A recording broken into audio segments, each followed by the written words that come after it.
Good morning, everyone. It is a pleasure to welcome you all to the first session of the workshop on legal drafting being conducted by LedX. And I'm very glad to welcome our resource person for the first session of the day, that is Advocate Garima Sharma. She has a specialization profile in dispute resolution and is also a litigant. She's a legal assistant to Justice R.C. Lahoti, who is the former Chief Justice of India. She's also the president of Wiki Mediation and Dispute Resolution Council of New Delhi. Welcome, Garima, and I'm really glad to have you here with us and really looking forward to this session because my own personal opinion, legal drafting is something that we don't really get to learn a lot when we are in college because the emphasis is more on the theoretical knowledge of the subjects. So it is going to be, and I'm sure it is going to be a really exciting session for all of the students who are in attendance. So without any further ado, Garima, over to you, and we may kindly initiate the session at this point. Thank you so much, Rashmi. Thank you so much for such a generous introduction of mine. So, hi, a very good morning to all the participants here. So, thank you so much. As my introduction has already been given by Ms. Rashmi Shukla, I would directly start with the session without wasting any of further time. So, I'll start with the session by sharing one of my presentation, which is prepared by me for the purpose of convenience. And just hold on for a second. I'll just share it.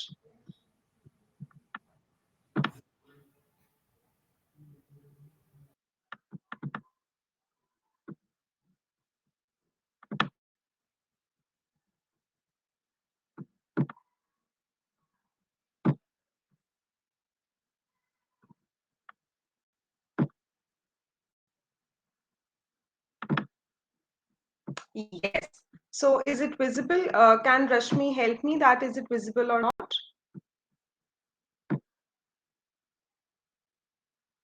Rashmi? It's visible, ma'am. Hello? It is visible, ma'am. Yes, yes. Thank you so much.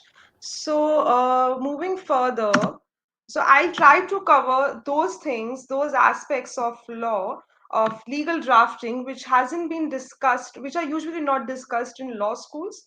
And starting with, first, I'll ask from all of you, since we have three heads, I'm going to cover just three heads under drafting: one, pleading, replication and rejoinder, and next, affidavit of evidence. So I'll be discussing these three aspects. I'll be first discussing the legal principles, the fundamentals. Then I'll be also showing you the standard drafting, the drafts which were prepared by me at some point of time, so that to give you a better knowledge of what are the fundamentals of drafting these three things. So, starting with, can anyone on the chat box, or if you're accessible with the mics, tell me what does WS stands for? I just want to ask. Let's make this session very interactive. I just want to know whatever you think, because there are many people who confuses the full form of WS. I'll tell you later why. Just give me the answers. According to you, what is WS?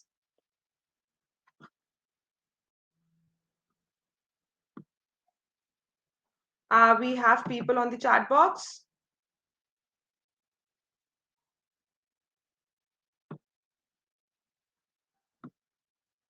Yes, so Jia Mehta has written it correctly. Many people has written correctly. Written statement. Absolutely right.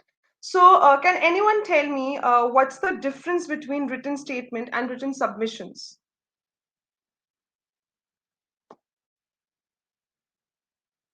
Or am I correct? Or let's rephrase it. Am I correct to state that written statements and written submissions are more or less the same thing? Am I correct in stating that? Just write yes or no. Okay, Jia Mehta has written it correctly. Malaika Farhad, correct. So yes, we cannot use them interchangeably. There is a difference between written statements and written submissions. Written statement is something which is filed in response to the plaint which has been filed by the plaintiff. It is a part of the pleadings. Written submissions, on the other hand, is not the part of the pleadings. It is something which is filed by the parties while giving their oral arguments after the stage of trial, when there comes the stage of submissions. The oral argument submissions, be it before the court or arbitral tribunal. For the purpose of convenience, most of the time, in arbitral tribunals per se, the arbitral tribunal and the parties mutually agree that a written submission will be filed for the purpose of the convenience of the tribunal while drafting the award. So yes, absolutely, I have a very intelligent audience here. uh, अभी तक सारे answers correct आ रहे हैं. Very good. Okay, so next is, can anyone tell me, one second, I'll just show you the screen again.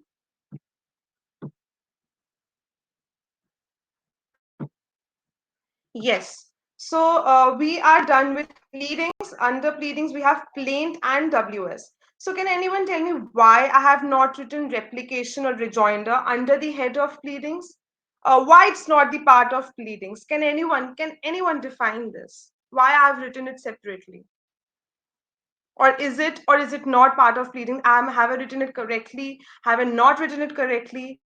Please feel free to answer.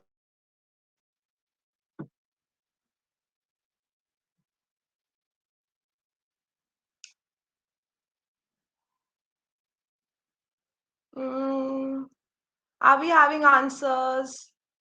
That why replication or rejoinder, these are reply of WS or applications. But my question is, am I correct in not putting it under the head of pleadings?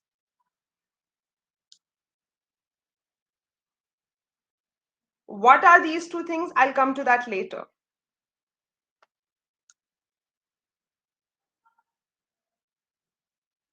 Okay, can I have the reasons, please? Daniel Khan and Malaika Farhat has written it correctly that it is not the part of pleadings. Yes, but why?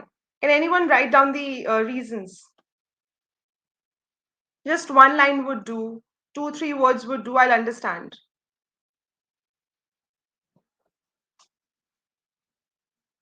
Harshita Singh Patel, yes. Himanshi Garg, yes. Malaika Farhat, yes. Malaika Farhat says that because these are optional. Okay, partially you're right. I'll explain it. Okay, so reason is that replication and rejoinders, if the party wants to answer. No, Malaika, here you're not correct. If the party wants to answer is not the right answer, I'll explain you why. Replication and rejoinder is something which can only be filed when the liberty is granted by the court or the arbitral tribunal, whatever the case may be. Only when the court grants the right, if the court feels that replication rejoinder is important, then only it can be filed.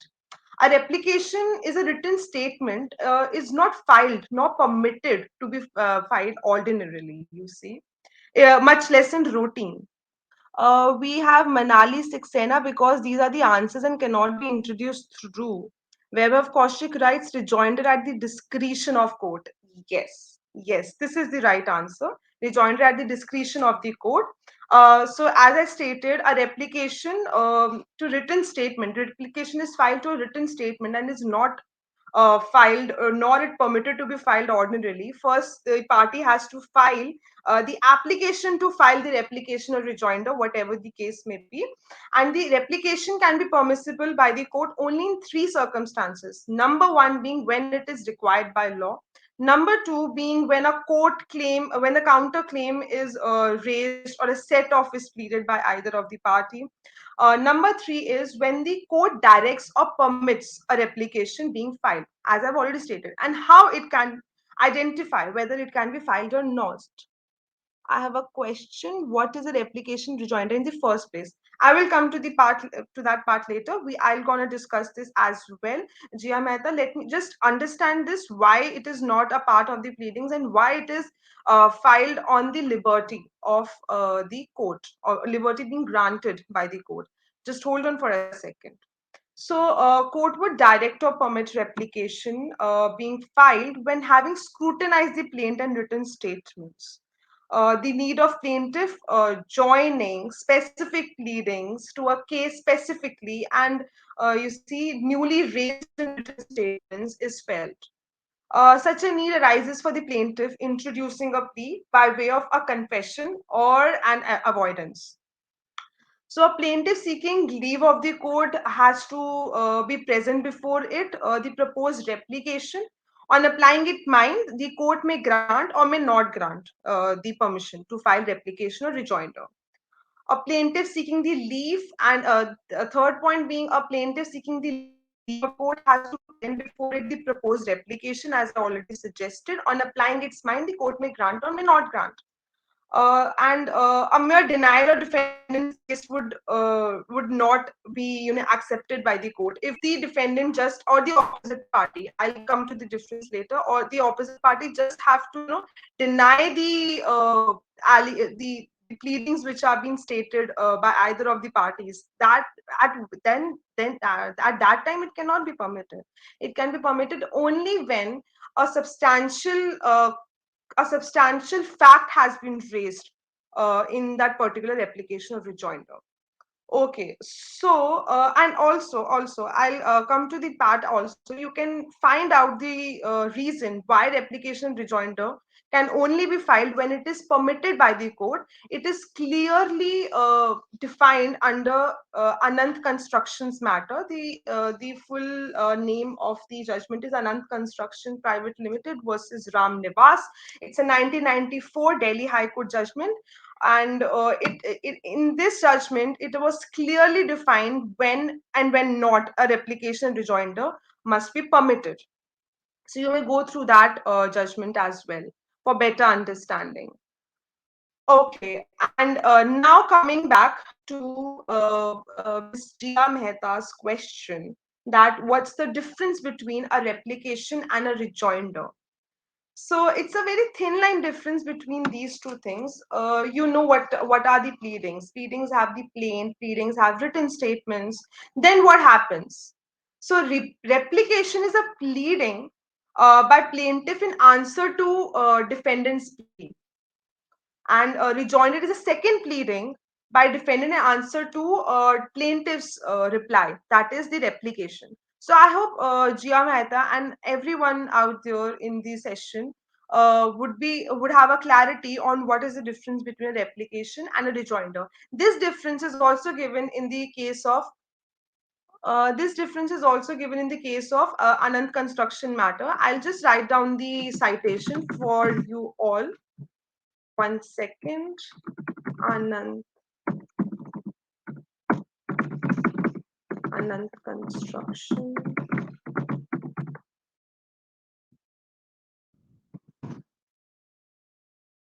versus Ram Nivas, 1994, 31,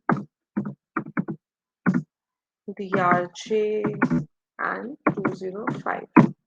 Yep. So you can go through this judgment for understanding the concept of rejoinder and replication. I have given you the brief of what these two things mean, and why it is not filed on regular basis, why it has to be filed only after an application is filed. Okay, so whenever you feel like filing a replication or rejoinder, you should first file an application before the court that these are the reasons, and there are some facts which are very important and very crucial to bring to the notice of this honorable court, and therefore the council seeks permission to file the replication or rejoinder, whatever the case may be. And when the court considers this, then only a replication rejoinder can be filed if the court permits. Okay. Yeah, so this is what I told you. The main express terms, the replicate. What is replication rejoinder? What are the reasons? What are the bases? What are the principles when replication rejoinder can be permitted and when cannot be permitted? What's the difference between these two? This is the overview and the brief of the Anand construction case. I hope I'm clear, Mohammed Faiz. Okay. Now the next part is. Okay, so when I shared the PowerPoint presentation with you as well, I have written affidavit of evidence. So in drafting, so I'll explain both. I just want to ask how many of you are clear with the difference between affidavit and affidavit of evidence? Is there any difference? Can anyone tell me in the chat box? Affidavit and affidavit in evidence. What's the difference between these two? Right? Anything, whatever you feel like.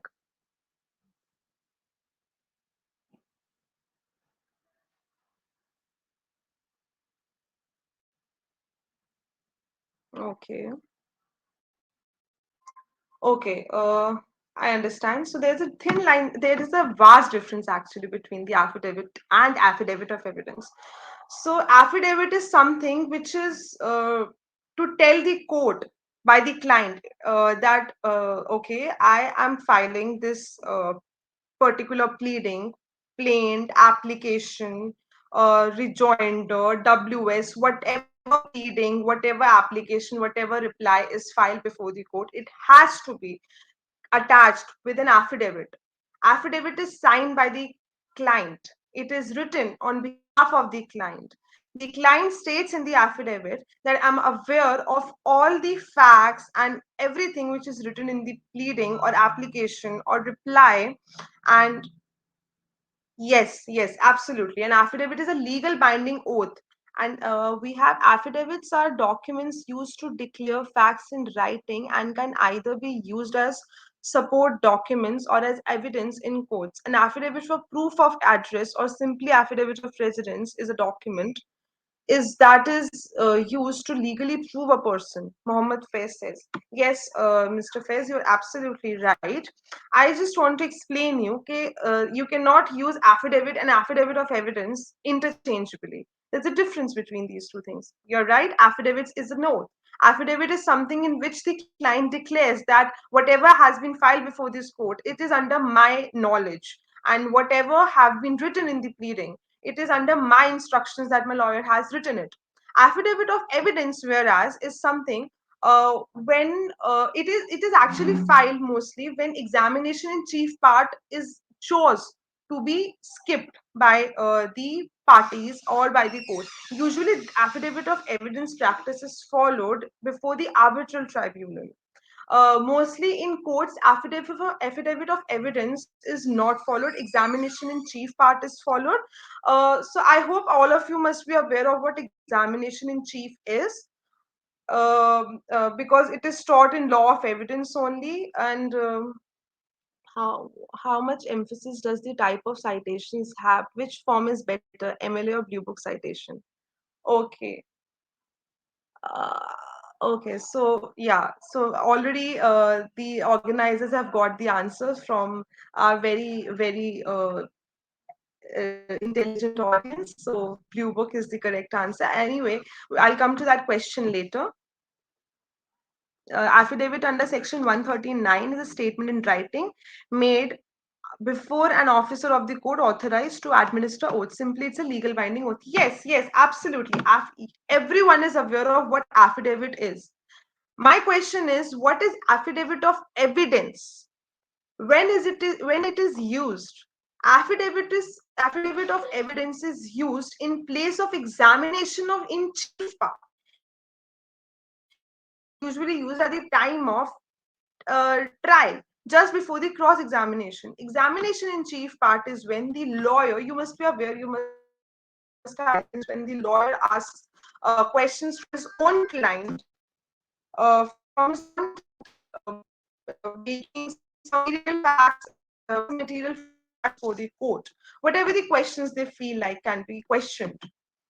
before the client. So to save that much time, the oral part of examination in chief, the affidavit in evidence is filed by the client, by the party, so that we could skip the part of examination in chief. As I already told, this practice is not followed usually before the courts. This practice is usually and mostly followed in arbitration matters.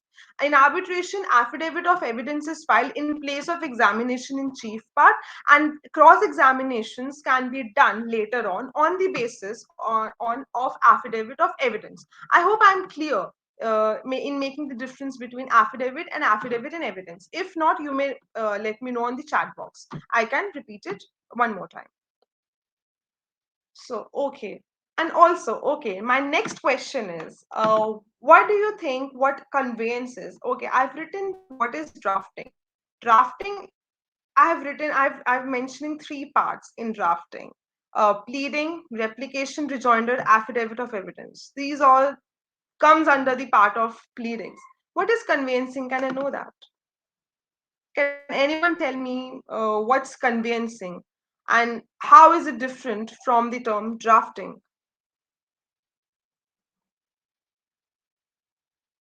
Shaheen Akram Khan, I will repeat it after the session is done and we come back to the Q&A session. I will surely repeat it. If not, you can remind me again on the chat box at that time and we'll come to the Q&A session. Don't worry. Yes, Ikra Rashid writes, yes, that she knows the difference, what conveyancing is and how is it different from drafting. Please, I'll wait for 1 minute to give you all time to write what conveyancing is and how is it different from the term drafting. Okay, let's wait.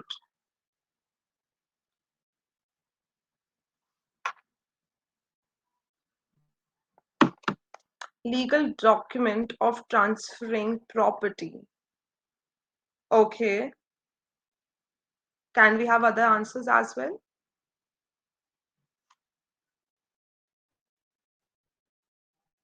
Preparation of documents. Convincing is not pleading, it is documents like sale deed. Writing and transferring is the basic difference. Do we have more answers? Conveyancing is simply the transfer of legal title to real property from one person to another, or the granting of an encumbrance such as mortgage or a lien, etc. The act of transferring the title, ownership, rights, and interest in a property. Correct, correct, absolutely, absolutely. So basically, conveyancing is what has been written by the organizers, and Mr. Vinay Kulkarni also writes drafting refers to writing and conveyancing is a different of pleading. Conveyancing is an art of drafting legal documents, Rohit Raj says. Rohit, you may not write the legal documents part, but yes, still the drafting of deeds, you're correct. Instead of drafting, you can, give it a term preparing, because that's what I'm asking. What's the difference between drafting and conveyancing in legal point of view? So instead of writing drafting while explaining what conveyancing is, you can write preparing. Okay, okay. So I'll just clear all your doubts. Conveyancing is written by conveyancing exchange property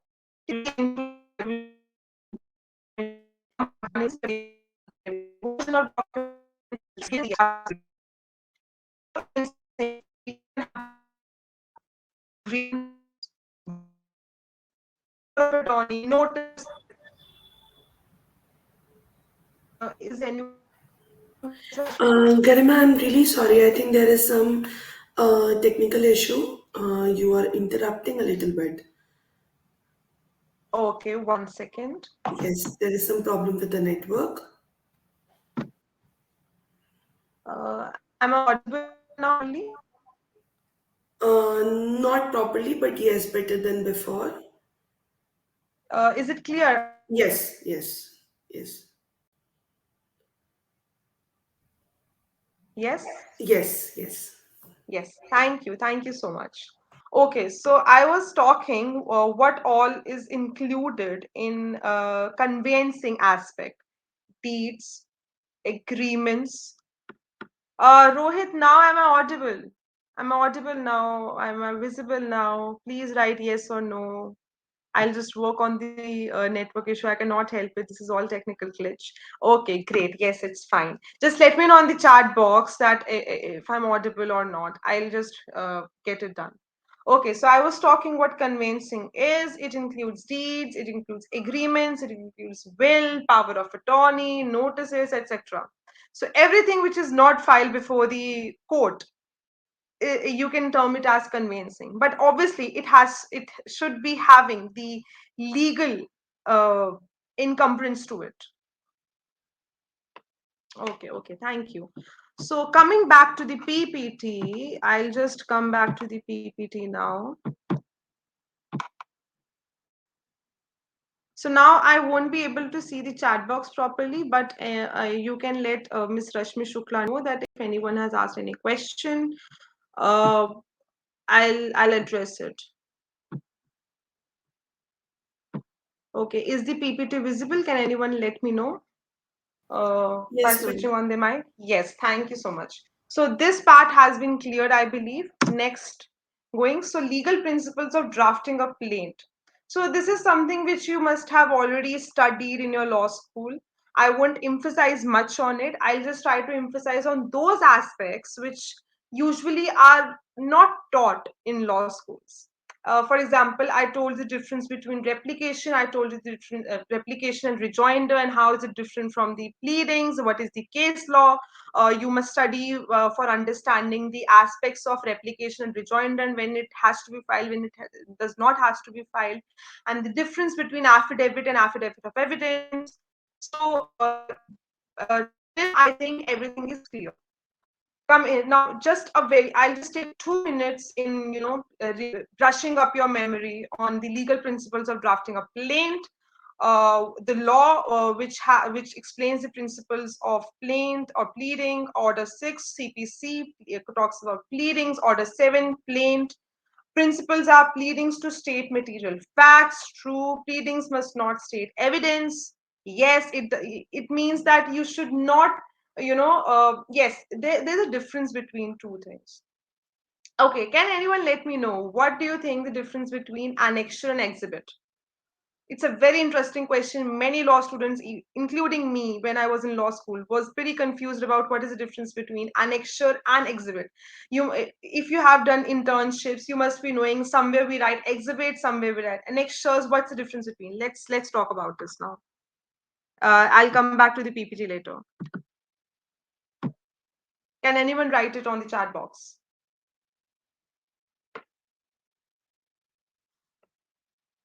The difference between exhibit and annexures. Exhibit is collection of evidence. I would like to see other answers as well. When a statement is attached to a plaint, it's annexure. Okay. When it is proved, it becomes exhibition. Yes, absolutely. This very good answer, Jia Mehta. When a document is proved, it becomes exhibit. When it is not proved, it is just an annexure. So you must be seeing that usually when the pleadings are filed, it is written so and so is marked as annexure so and so. And whenever you come to the aspect of affidavit of evidence or filing any application or reply to it, it is referred as exhibits. So this is the legal difference, the very fundamental difference between exhibit and annexure. We have other answers. 1 second.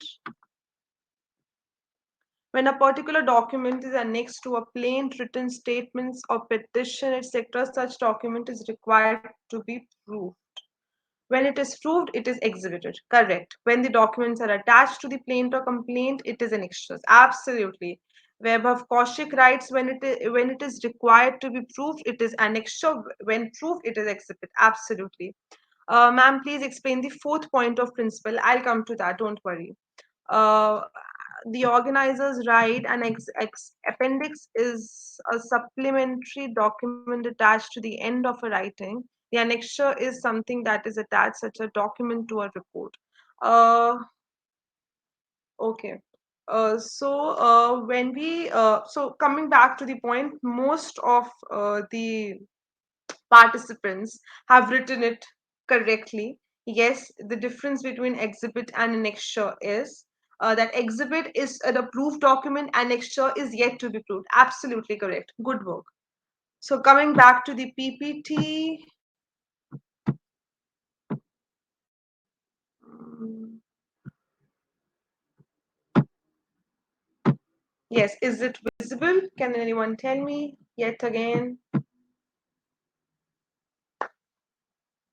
Yes. Rashmi, is it visible? Yes. Okay, great. Okay, great. I was talking about the second point, pleadings must not state evidence. Third point is it must have cause of action. Okay, so the very, very fundamental principle is every pleading of yours, everything which you file before the court must have cause of action. Cause of action means what were the circumstances that were created in such a manner that the parties reached impasse and they couldn't resolve it now. They'll have to approach the court to get their matter resolved, or get their matter adjudicated.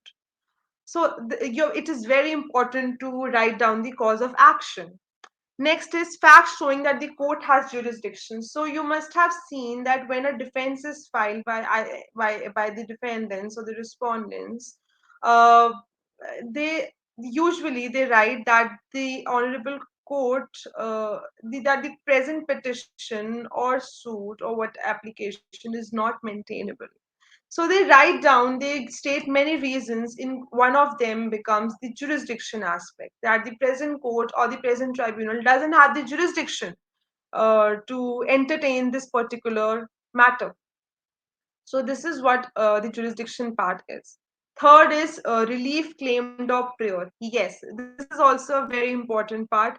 Okay, what if you have written everything, every story of yours, everything on your pleading, but when you come to the prior part, you have just finished it. You have just written it. Okay, I just want the honorable court to allow my plaint or whatever it is. So this is not the part. I'll come to the prayer part. I've specifically written the prayer part, how it should be formed in my further slides. So we'll come back to that part later. And the last part is affidavit and verification. So as I already told, when it is filed with the applications or suits or petitions or whatever document is being filed before the court, whatever pleading is being filed before the court, it must have affidavit, the oath, which is the oath of the client, and the verification part. So this is the principle for plaint. WS Order 8, it's written in Order 8. Principles are new facts must be pleaded, denial to be specific, must not be an evasive denial, specific denial, particulars are set off if any, and counterclaim. So, okay, so should I ask some of you to write down the difference between the set off and counterclaim? Though I understand that this is something which is already taught in law schools. So we can skip to this part if someone is not aware of it. You can you can just go to order 8 CPC, and you'll whenever you'll read it, you'll get to know what's the difference between the counterclaim and set off. Okay, and I would like to emphasize on the fact that whatever denials are made, everything should be denied unless it does not unless it involves the factual part. It is a matter of record.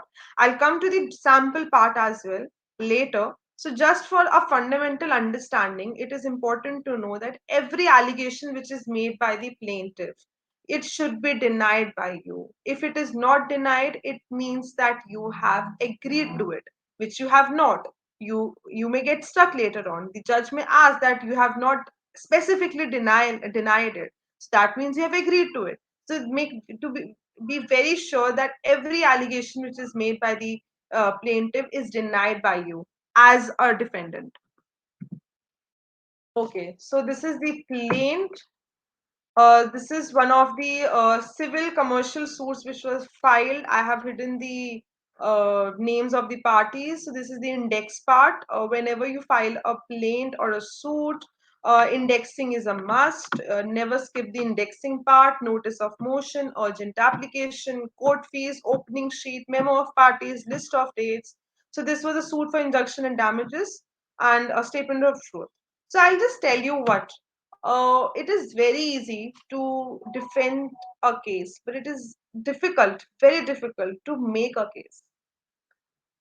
Whenever you prepare a case, because you're making a case to make the opposite party liable for something, so it is very difficult. Being a defense lawyer, being a defense person, it would be very easy for you to just, deny all the allegations and bring up such facts or issues which are not been brought by the plaintiff but are in favor of you. It is very easy. I'm telling you with the experience, but it is very difficult to, prepare a case. So this is the indexing part, not very important.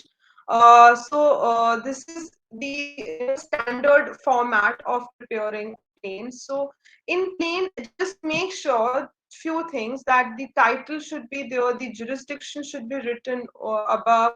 Then the suit for injunctional damages. Here it was suit for injunctional damages. Whatever the suit is in your case, you can write it down.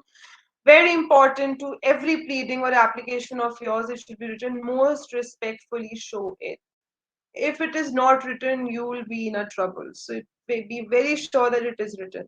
Then you can give a brief introduction of your parties, of the matter. Uh, the introduction of the parties: the plaintiff is a company duly incorporated under the Companies Act, having a registered office at so and so. Then that the plaintiff is involved in the business of so and so. So first, write whether if the plaintiff is a company, whether it is registered under the Companies Act or not. Mostly the companies are registered. If it is a single person, then just write his age, and son of or wife of whosoever it may be, and resident of, and that's it. Then you come, if the plaintiff is a company, then write in which business it is involved into. Third, that the defendant is a company. So if you are giving an introduction, you have to give an introduction of your opposite side as well. This is something which I'm telling you on the aspect from the perspective of a plaintiff. So after this, you have to write the facts that led to the dispute, the cause of action that led to the dispute. That depends on case to case. I cannot write anything and you cannot follow it at all, because this is something that depends on case to case. One thing that you should be mindful of, that every paragraph you start with in your plaint or defense, it should start with that, THAT, as it is written here. That the defendant is a company, that the plaintiff is involved, that plaintiff is a company, right? So, facts leading to the dispute part, cause of action, point in issue, prayer, affidavit, verification, wakalatnama. Obviously, you will love to file the wakalatnama. It will have your name whenever you start practicing. Okay, next. Okay, so this is the prayer part. This is the standard format of writing a prayer. It is therefore most respectfully prayed that this honorable court may be pleased to set aside the ex parte order dated so and so. This is just a format. In my case, there was an ex parte order passed against my client, and I wanted to set it aside. Okay, can anyone tell me which is the provision of CPC which tells about setting aside of our ex parte order? Tell me fast. Write down in the comment section.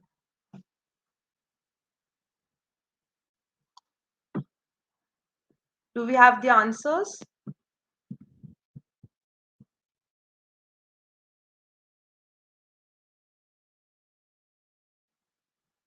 Do we have the answers? Which is the provision? And I'm telling you, don't Google it. It won't make any difference of this workshop. Order 9, rule. Please tell me the rule. Malaika, Farhat, you're partially correct. What's the rule? Write it instantly. Now, many of you would check the text provided on internet or CPC. Just write it down, whatever it may be. Just make it interesting.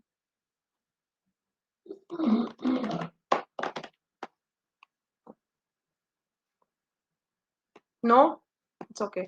So it's Order 9, Rule 13, which is a very important provision. Be very thorough of it. It talks about setting aside of ex parte order passed against the defendant, right? Okay. Now coming back to the PPT, again I'll share the screen. Hold on for a minute.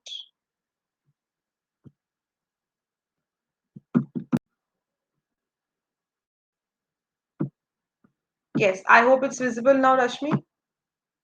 Just want to be sure. Or anyone else who can access the mic, please let me know that it's visible so that I can proceed. Hello. Yes, ma'am, it's visible. Hello. It's visible, ma'am. Thank you so much. Thank you so much. So this is the prayer part. May we please to set aside the ex parte order dated so and so passed by this honorable court against defendant number 1 and 3 due to the non-appearance. And for this act of kindness, the defendant number 1 and 3 shall always pray. Signatures of your clients through left when New Delhi date, right on your right the name of you as a lawyer, advocate, whatever. Then you can also write down your phone number, your email ID, so that in case there is any issue, the court registry can contact you. Okay. So coming to WS, SOD, and reply. Can anyone tell me what's the difference between a WS, an SOD, and a reply? Yes. Just write down in the chat box what's the difference between WS. WS has already been told. WS written statements. So what's the difference between written statements, SOD, and a reply? Okay, I'll tell what's the full form of SOD. SOD is statement of defense. So what's the difference with there's no difference in drafting of it. There's just a difference where it has to be filed. Written statements, statement of defense, and reply.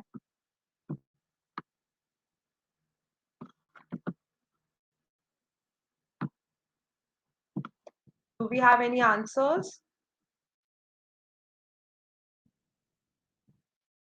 It is visible, but we cannot see it clearly. Please, ma'am, can you provide it in PDF? I'll try to do so. Uh, do we have any answers for what is the difference between the WS, the statement of defense, and a reply? Yes. Vinay Kulkarni writes, reply is counterclaim, response to court order, or third part. No, Vinay, this is not right.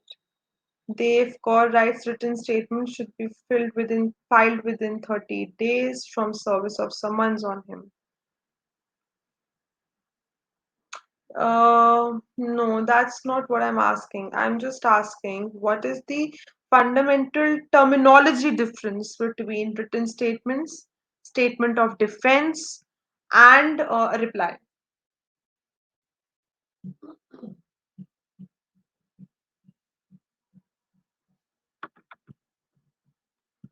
Okay, never mind. I'll just proceed. So, written statements is filed against a plaint which is filed in civil matters. It is filed before the court. Statement of defense, on the other hand, is filed in the matters of arbitration. Uh, it is not called statement of claim. It is not called the plaint in arbitration matters. It is called statement of claim. It is not called a plaint. It is called statement of claim in arbitration matters. And to that response, a statement of defense is filed by the defendants. We call respondents in arbitration matters. And a reply is usually is filed against the applications because one of you wrote reply is a counterclaim response to court order or third party. You were right on that part. That reply can be filed to a counterclaim by the plaintiff, but my question was when it is mostly filed. So, statement of defense is filed in matters of arbitration, written statements is filed before the court against the plaints which are filed, and reply is usually filed against the applications, or yes, as it was written, counterclaims. So, this is the terminology. difference, fundamental terminological difference, not much. The drafting, the format of drafting is okay. Daniel Khan, can you repeat what's reply? A reply can be the reply to applications. What will you call to whatever you have to respond to application which is filed by either of the party? You will call it reply, right? You will call it reply. Or when a counterclaim is filed by the defendant, what will you call when you want to reply to the counterclaims which is filed by uh, dis- uh, the defendant? You will call it reply to counterclaim. You'll call it reply to so and so application. So this is what reply is. Statement of defense, I'll just repeat, statement of defense is filed in arbitration matters. Written statements is filed before the courts. Reply can be filed anywhere because applications can be filed anywhere, counterclaims can be filed anywhere. So reply can be filed anywhere. Am I clear, Mr. Daniel?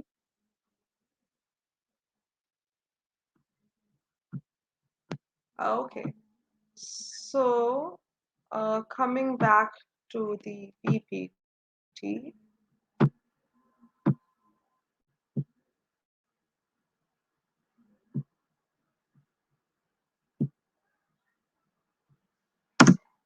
Yes, so this is the basic format. Uh, so whatever you'll file, either you file a statement of defense, either you file a written statement, either you file a reply, the format of filing is same. So here, in this case, it was statement of defense on behalf of the respondent to the statement of claim filed by the claimants. This was an arbitration matter before Delhi International Arbitration Center. Format is same. Most respectfully show it. Just hold on for a second.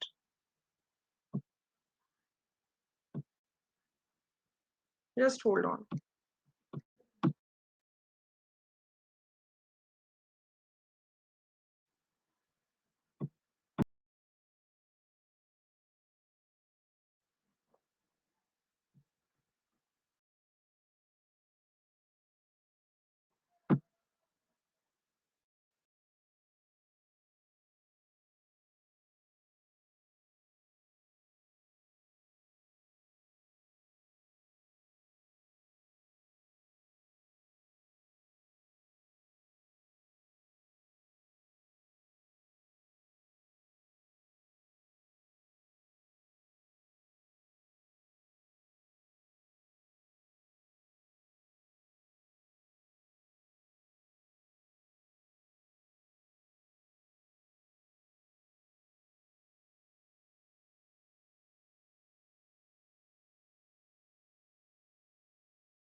Garima, I'm so sorry to interrupt, but your mic is on mute.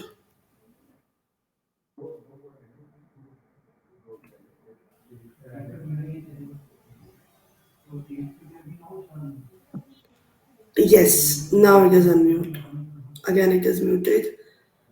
I don't know, something is wrong. Yeah, it's fine now. Yeah, 1 second, 1 second. Yeah.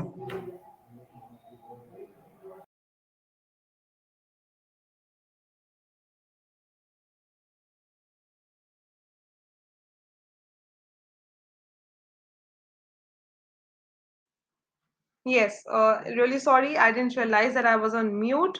So I'll begin with the draft again. 1 second.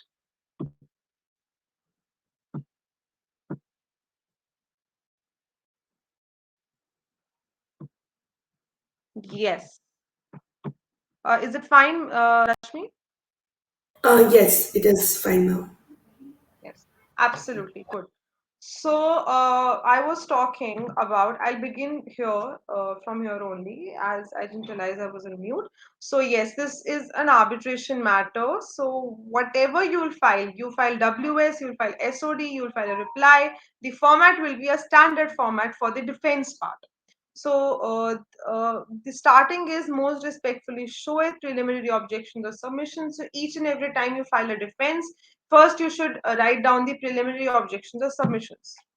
So as I already told you that each and every averment which is given by the plaintiff must be specifically denied By specific denial, I mean that no statement of yours should be left undenied.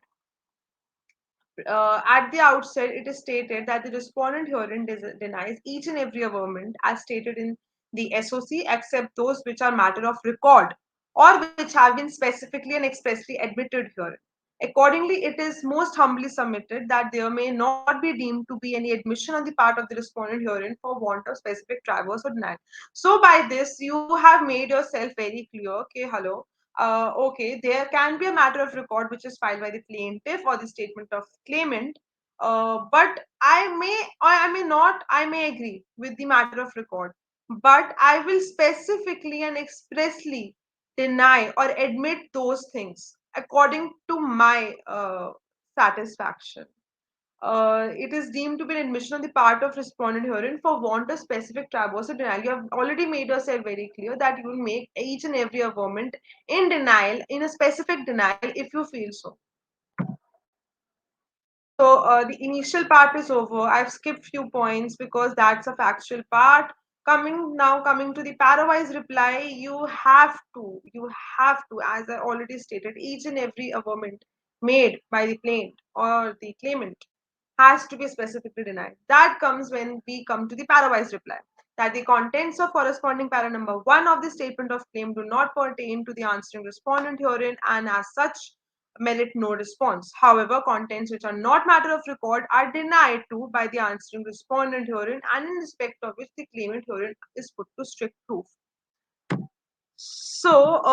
This is the basic nature of how a parawise reply should be filed. If it involves a factual part, you can write it that you do not feel like answering that this thing because it involves a matter of record.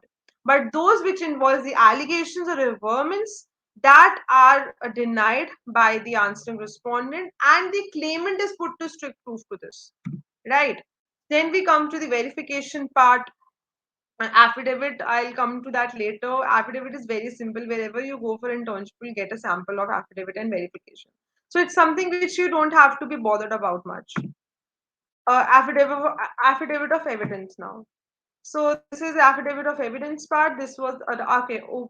On the top, you will have to write the name of the parties. That means the title of the suit, and above that the court before which this has been filed. Then only you can start with the affidavit of examination in chief. I so and so, age so and so, son of so and so, working as so and so with the so and so company, having its registered office as so and presently at so and so, do hereby solemnly affirm and depose as under. I say that I am very well conversant with the facts and circumstances. For the purpose of present affidavit, I rely upon the contents of statement of defense. This is very standard. You will get to know when you start practicing it. Okay, so this is also the factual part only. I'll come to the, I want to emphasize something. I'll come to that later. This is the verification part again, rejoinder or replication. The same concept, most respectfully show it at the outset. Whenever you file a rejoinder or replication, the concept of filing a statement of defense can be adopted. Because again, in rejoinder or replication, you're responding to the averments of the opposite party. So the concept can be adopted. The standard concept can be adopted, which you have just learned in the part of filing a WS or statement of defense. At the very outset, the claimant At the very outset, the claimant denies each and every averment, so and so. It is submitted that each and every admission as stated in the present rejoinder is independent and without prejudice to the other submissions and stated herein. So basically, in this, you just have to make you don't have to make any preliminary objections in rejoinder. Because those have already been done, that time has gone. Now you just have to bring out the new aspects, the new points which you feel like coming with, right? So you don't have to worry about the preliminary part or the other things. You just have to bring the points, the new points to the picture. So here's the affidavit again. So basic nuances that I was talking about. While drafting, just make sure that in affidavit of evidence, I'm not saying affidavit, I'm saying affidavit of evidence. you should start each and every paragraph with I say that so and so. I say that. I say that. Right. As I already showed you an affidavit of evidence, let's go back there right now. Yes. I say that the respondent issued a notice inviting tender for the supply of electro so and so via advertisement so and so. I say that the pursuant to such, so whatever facts will be brought by you to the notice of the honorable court, it should start with I say that, because you are on the very first hand are bringing this affidavit of examination in chief. You can call it anything, examination, affidavit of examination in chief, or affidavit of evidence.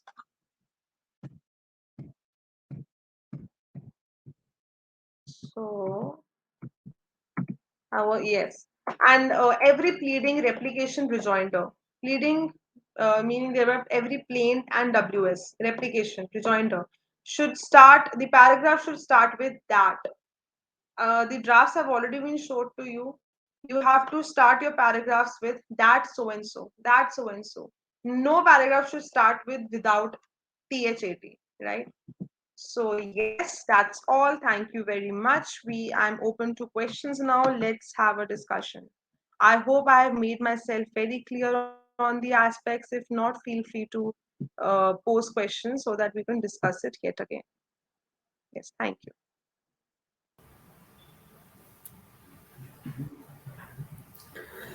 Thank you so much, Garima. That was a really interesting session. Honestly, I have heard every single one of the words that you have shared because, frankly, I have never practiced the profession. So it's very interesting to, revise whatever drafting that I have ever known through my internships. So it was really an amazing session. We'll now open the session for the Q&A round, and I will ask all the participants to kindly pose their questions, and I will ask the coordinator if there are any questions on our YouTube streaming as well. Kindly share it on the chat box for ma'am's perusal.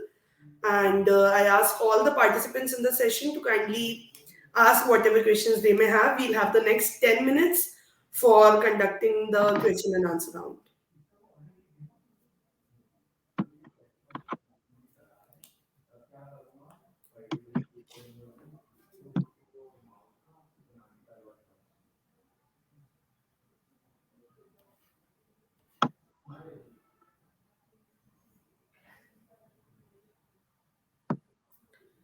Are there any questions? All the learners, could you please?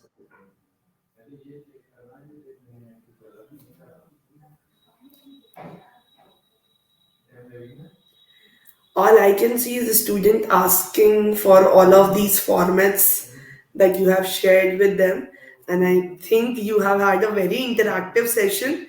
So I think the students have already exhausted all of the questions that they had during the session. Uh, So we have questions on our YouTube channel. Can we expand the screen, please? Because it is not exactly visible.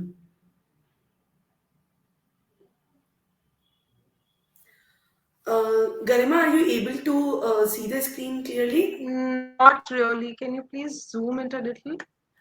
Can you just click the icon that has two opposite arrows in the far right corner? Uh, Top right yes, corner. yes, Yeah, full screen. yeah. Yes, now I can see it.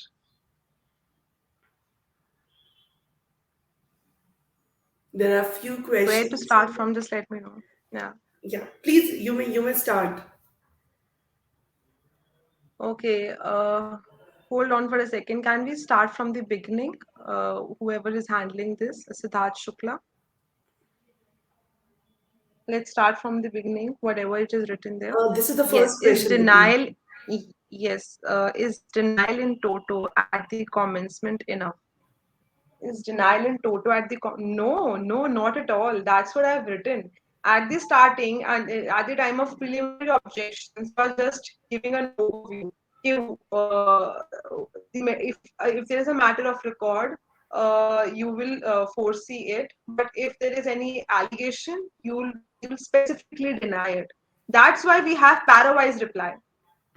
Whenever you write a parawise reply, you have to deny each and every averment given by the plaintiff and give your reasons as well. For example, as I already told you that the corresponding para so and so is denied as being erroneous and misconceived, and full stop, and it is submitted that stating your reasons why you're denying it, right? So in toto you should not deny it. It should be specifically denied. In toto means evasive denial, which is not allowed. You can study it in order 8 CPC. Yes. What are basic essential to remember? I was reading something and now it's gone. Yes. What are the basic essential to remember for the beginner when drafting? Basic essential is Order 6, Order 7, Order 8 of CPC. Order 6, as I already told you, talks about pleading. Order 7 talks about complaint. Order 8 talks about arguments and counterclaims. So whatever. Yes, yes, Rashmi, you were saying something. No, no, no, no, nothing. Your voice was interrupting a little bit. It's fine now. It's fine now? Okay. Yeah. Yes, your question was basic essentials. So be very thorough of these three things. And also, there should be cause of action while drafting your pleading. Cause of action is a must. Jurisdiction is a must so that your plaint doesn't get rejected under Order 6 or Order 7. Order 7, Rule 11, your plaint doesn't get rejected, so it should have cause of action. It should have, jurisdiction. It should have a wise prayer, a relief, because that part is very important. If it is not, if I'll just tell you one instance. Once I was attending a arbitral session, and one of the counsel gave his whole case. He was the claimant in that particular matter, but what he was is asking the relief for wasn't mentioned in the prayer. So his claim got rejected. His statement of claim got rejected. So you should be very, very careful while drafting your plaint, because जितनी कहानी ऊपर लिखी है, if you're not summarizing it properly, if you're not asking for relief and the prayer part, the whole part got in the air. No one will accept it. So be very careful with cause of action. Be very careful with the jurisdiction. Be very careful with the prayer part. Rest you can study in Order 6, Order 7, and Order 8. Being a beginner, having the fundamentals of these three orders is a must.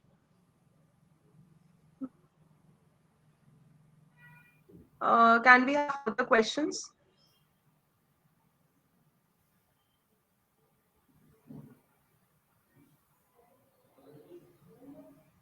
How to start with drafting in pleadings? Can you repeat again the starting? How to start with drafting in pleadings? Uh, Pleadings, you have plaint and the defense. So written statements. So I have already told you that how it should be started. A plaint is something I've already also told you that case बनाना बहुत आसान है, case defend करना बहुत मुश्किल नहीं, sorry, case बनाना बहुत मुश्किल है और केस डिफेंस करना बहुत आसान है. So whenever you're drafting a plaint, you should be very careful of these three aspects which I already discussed about, and be very careful with the formatting. Most respectfully, Shoet must be written, and just start with your case. You can first go with the introduction of the parties, then you can start with the facts materializing, then the cause of action, then the jurisdiction, and then the relief part. This is the basic crux. Ma'am, do you provide formal sessions for pleading or anywhere we can connect with you online? You can connect with me on LinkedIn, but otherwise, I do not conduct sessions. There's a very dear friend of mine who referred me to this, so I'm very thankful. It was a very, very interactive session for me as well, and I really got a very good audience, Ms. Rashmi. I must say, very intelligent audience I got. We are glad. Uh, yes. Can we get is the reason of denial are the proof that one has against the statement made. Is the reason of denial are the proof that one has against the statement made. I didn't understand the question, to be very honest. Uh, could you please reframe it, Neha Mishra? When I'll come down, I'll just see your question again. Can please rephrase it? I'm not able to understand your question clearly. Hypothetically, when you get a case and a petition is to be filed, how is it to be drafted considering defending is easy to draft? See, whenever a petition has come, I cannot actually, spoon feed you that how a petition has to be filed. That will come with experience. That will come while you will be interning. This is something I can tell you how to draft a defense. I cannot tell you how to draft a suit or a petition because it is difficult. It depends on the facts of the case. It depends on what your client has told you. It depends on how clearly you can present yourself before the court. The presentation, the clarity of facts is a must. So be very sure of it. Next question. Are these facts same for all codes? Formats same? No, no. That depends on case to case. This is a standard format I told you. This is not the only format we have. This is the standard format. Do we have to write that the in every para? That. Okay. So yes, I was discussing with you the pleadings part. So yes, in the preliminary objections you can avoid it, but when you come to the parawise reply, that is a must. Next question. Okay, notice of motion is basically whenever you file a suit, no? So you have to tell the court that this is the suit which is being filed by us. So kindly consider this. So this is the basic nature of notice of motion. You will get the format very easily whenever you start practicing. Next. I think that is all. Okay, great, great. Let's see if there is anything else in the chat box. Yes, there is one question from Manali. Yes. Does signing an affidavit will exempt a defendant from testifying in court as a witness? Does signing an affidavit will exempt a defendant from testifying? No. No, no, no, not at all. This is not what I tried to portray. The affidavit has to be signed, it cannot be defended. He cannot be defended by it. He'll be cross examined because he is the person who's representing his company or himself. So, no, the answer is in negative. Yes. Is that all? Is there any other question? You may stop presenting now. Yeah, thank you. I think this brings us to the conclusion of the session. Garima, there is one question. None of the students have asked this question, so I'll ask you one question on my behalf. 1 second. Yeah. Yes. Okay. So if I may ask a question to you, Garima. Yes, please, Okay. please. So, obviously, like I told you, that I come from an academic background. So, my idea of drafting is pretty much restricted to the moot court memorials, to be very honest. So, I would want to understand how, like, what are some basic essential skills? So, for example, having a good command over language or understanding, how to properly frame a paragraph or having a good, command over legal research and things like that. I mean, do you think these are the basic course or basic essentials which I feel are the first step towards becoming a good draftsman Uh, or woman? Rashmi, could you please repeat yourself? The voice got disconnected for a bit. Okay, so it's more of a wondering that I'm sharing with you rather than a question. So let's say my understanding is that prior to going to any of the sections or any of the provisions or any formal level of drafting, a basic understanding of the kind of language that is to be used in a draft, the kind of formatting that we do, the paragraphing, and how many lines are there and everything else. And of course, legal research, the kind of research that you're putting in your notice or your plaint or your written statement. Would you say that these are the first few steps that a student should be taking into consideration? Absolutely, absolutely. And the law as well. Yeah, The procedural and standard law as well. The law of evidence, CPC, CRPC. These are the three most important things the student must be aware of. I'm not saying with the tips. Yes, with the tips is a must, but being a law student, you should be very clear with the at least I'm talking about at least the orders, which I already told you. Talking about the pleadings, talking about the counterclaims, because until and unless you're aware of the laws, because whatever I told you, I have also studied it, and with the experience as well.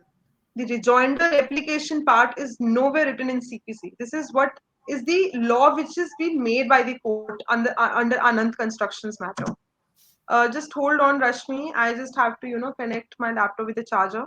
Just hold on. sure, sure.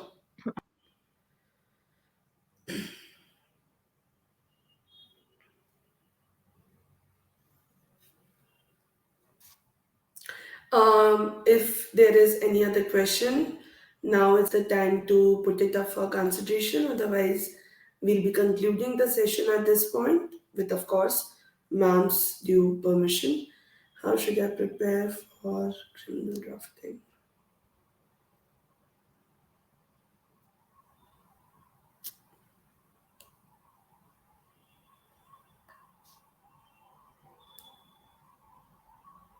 Yes, sorry about that. It's So, fine. okay. So I was talking about that the student must be very familiar with the laws which are made by the courts. Like Anand Construction, I know it is very difficult being a law student to know about this because it's a 1994 judgment. So if you have a very good professor, he must be aware of it. That what's the difference between rejoinder and replication? What are the legal acumen of rejoinder and replication? And yes, CPC basic things, order 6, 7, 8. I'm repeating it again because it will be very beneficial for you if you get to know about it with more fluency. Yes, thank you. There are a couple of questions that are there for Yeah. your consideration. If we could just get them Yes, answered. please. So the first question is, ma'am, how should I prepare for criminal drafting? We'll see. That's a point for different discussion now. We are discussing about civil drafting right now. And if we start with the criminal drafting, we would need another 2, 3 hours for that. So I'm really sorry I cannot help you at the moment, but later definitely.